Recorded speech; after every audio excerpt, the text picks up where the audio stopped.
Regardez, nous sommes à la veille du 5 août 1945 sur l'île de Tinian, dans le Pacifique. Sur le tarmac de cette base américaine, les hommes du colonel Paul Tibbets se préparent pour une mission top secrète. Toute la journée, ils s'affairent autour de cet avion, l'Enola Gay, un bombardier B-29 baptisé du nom de la mère de Paul Tibbets. Un avion spécialement adapté pour la mission qu'ils vont devoir accomplir, larguer une bombe atomique sur la ville japonaise d'Hiroshima. Et regardez, la bombe, la voici, taille réelle. Les scientifiques du projet Manhattan l'ont baptisée Little Boy, une arme ultra secrète, le résultat de 3 ans de recherche. À l'intérieur, elle fonctionne comme un canon. À l'instant T, une charge explosive projette un bloc d'uranium-235, ici en rouge, contre un autre bloc d'uranium.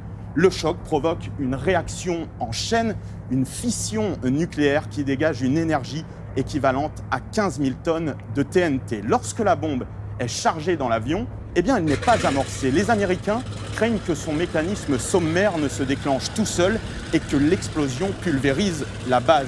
Le détonateur sera placé pendant le vol. À 2h45 du matin, l'Enola Gay décolle. L'avion parcourt 3200 km en 6 heures et à 8h16 précise, l'équipage largue la bombe au-dessus d'Hiroshima. En une fraction de seconde, la ville est rasée, vous le voyez, dans un rayon de 4 km. Au total, 150 000 personnes trouveront la mort à Hiroshima. Dans le ciel s'élève alors un énorme nuage en forme de champignon. Alimenté par la chaleur, il monte à 20 km d'altitude, emportant les débris et la poussière radioactive. Celle-ci retombera sous forme de pluie noire sur les rescapés qui seront irradiés. Quelques jours plus tard, ce sera au tour de Nagasaki.